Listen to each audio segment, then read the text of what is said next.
जय श्री हरि विष्णु। साल में 24 एकादशी आती है, लेकिन निर्जला एकादशी का स्थान सबसे ऊपर है।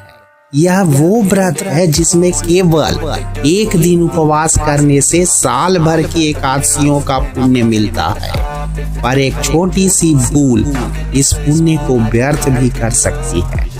तो आइए जानते हैं निर्जला एकादशी व्रत करते समय कौन सी गलतियां नहीं करना चाहिए।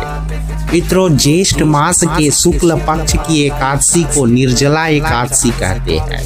इस दिन बिना जल के उपवास किया जाता है, इसलिए इसे निर्जला एकादशी कहा जाता है। ऐसा माना जाता है कि जो व्यक्ति पूरे वर्ष एकादशी का व्रत नहीं कर पाता, वह केवल इस एक निर्जला एकादशी का व्रत करके वर्ष भर का फल प्राप्त कर सकता है। इस व्रत का वर्णन महाभारत में भीमसेन की कथा से जुड़ा हुआ है। दोस्तों, व्रत की तैयारी और नियम के बारे में बात करें तो व्रत की शुरुआत होती है 10वीं तिथि की शाम से।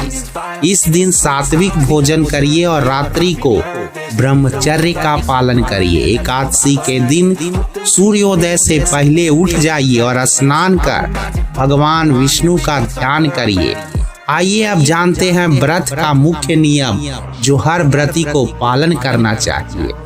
जल न पिए। दोस्तों, निर्जला व्रत में जल तक का त्याग करना होता है। दूसरा, सच बोलिए। इस दिन झूठ बोलने से व्रत का पुण्य नष्ट हो जाता है। तीसरा, क्रोध ना करिए। दोस्तों, क्रोध और विवाद से इस दिन बिल्कुल बचिए और अपना पूरा दिन शांति पूर्वक बिताइए। भोजन का त्याग। दोस्तों, फलाहार या जल व्रत रखने वाले कमजोरी के कारण ले सकते हैं, लेकिन पूरी कोशिश निर्जला रहने की करिए। पांचवा जो है, भगवान विष्णु की पूजा तुलसी पत्र, पीले फूल, पंचामृत, दीपक और गंगा जल से श्री हरि का पूजन करिए। इस दिन क्या नहीं करना चाहिए गलतियां। दोस्तों, अब जानते हैं वो 5 गलतियां जो इस व्रत के पुण्य को समाप्त कर सकती है। पारण समय का उल्लंघन। द्वादशी तिथि को सही समय पर पारण न करना व्रत को अधूरा कर देता है। नशाहार या मांसाहार का सेवन। 10वीं और एकादशी दोनों दिन मांस, शराब या तामसिक चीजें खाना वर्जित है।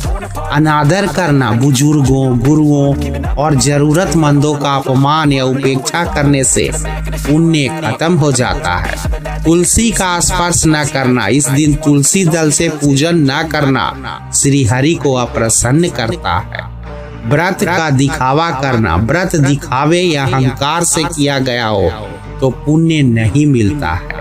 दोस्तों, व्रत के लाभ और पारण विधि की बात करें तो इस व्रत को करने से व्यक्ति को पापों से मुक्ति मिलती है। जलदान, अन्नदान और ब्रह्मचर्य का पुण्य मिलता है। विशेषकर महिलाएं इसे परिवार की सुख शांति के लिए करती है। पारण विधि की बात करें तो दोस्तों, अगले दिन यानी द्वादशी को सूर्योदय के बाद तुलसी जल पीकर या फल खाकर व्रत खोलिए। ब्राह्मण को भोजन कराइए या किसी जरूरतमंदों को दान दीजिए। भगवान का आशीर्वाद लीजिए और सबका कल्याण करने की भावना करिए। तो इस निर्जला एकादशी उपवास के साथ साथ नियमों का पालन जरूर करिए, क्योंकि एक दिन का तप जीवन का उद्धार कर सकता है।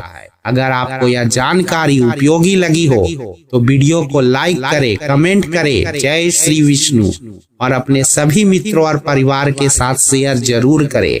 उपासना 24 पर हर एक त्योहार और व्रत की सच्ची जानकारियां मिलती है, तो चैनल को सब्सक्राइब करना भी ना भूलें।